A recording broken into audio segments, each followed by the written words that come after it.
Nous avons tous une ambition commune, celle de garantir l'ensemble de nos citoyens un cadre de vie serein, harmonieux et sécurisé, et obtenir pour eux tout le soutien dont ont besoin les élus locaux dans un contexte économique et budgétaire difficile. Paoli est bien de rappeler que le Corse ne se soumet pas plus au despotisme de la parole qu'à celui des actes. Votre présence à nos côtés, Monsieur le Ministre, démontre que vous avez parfaitement compris notre mode de pensée et que vous êtes venus vers nous, non nous imposer, mais pour construire avec cette ruralité. Voilà, je vous remercie tous. Alain Grazia. La commune porte 2 projets phares.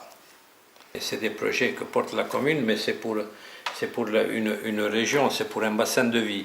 Donc que ce soit la maison de la santé, où nous avons des médecins qui vont venir, et donc vous connaissez le problème des déserts médicaux.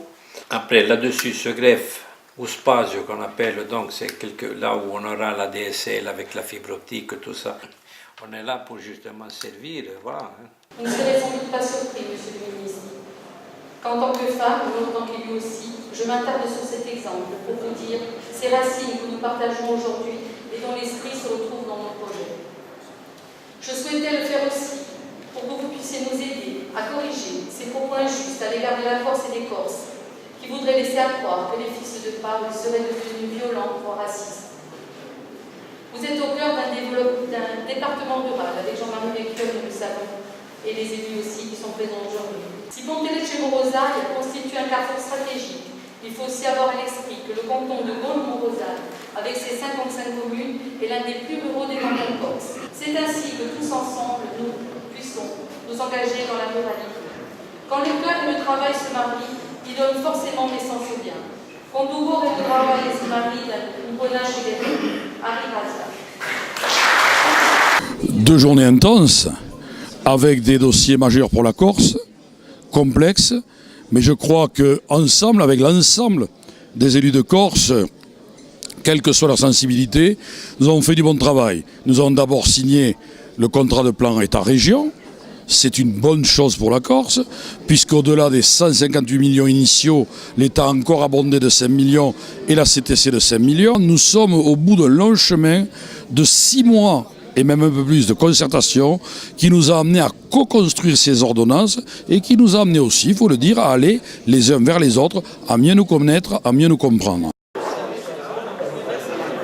Je suis très heureux de finir à Bastia, ici au conseil départemental, chez mon ami François Orlandi, avec lequel nous allons signer 8 contrats de maisons de services au public.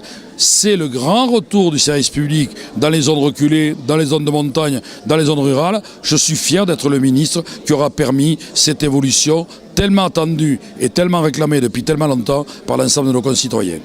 Des structures aussi importantes que la Poste, que la Caisse d'Allocation familiale. On a avancé de manière très positive sur la journée d'hier, concernant plus particulièrement la collectivité unique. Je crois que le ministre a reprécisé un certain nombre de points qui étaient essentiels. On a eu des temps d'échange constructifs. Le ministre a précisé quelle était la position de l'État conforme à la loi. Et je crois qu'on peut avancer d'un pas assez tranquille vers l'avènement de cette collectivité unique. Et je comprendrais mal que des élus de la République se mettent en opposition à une application de la loi. Au moment où les services publics ont déserté le monde rural, il importait qu'une réponse soit apportée. Ce gouvernement a eu le courage de le faire. Pour autant, il a fallu trouver de nouvelles offres. Et ces nouvelles offres, on a pu les mettre en œuvre grâce à la complémentarité qu'ont souhaité réaliser un certain nombre d'opérateurs. Et le département fait partie de ces opérateurs. Et la solidarité, c'est quelque chose qui se décline d'une manière tout à fait différente. C'est l'équilibre des territoires, c'est la sagesse des responsables, c'est le sens des responsabilités, ni plus ni moins de ceux qui sont amenés à les exercer.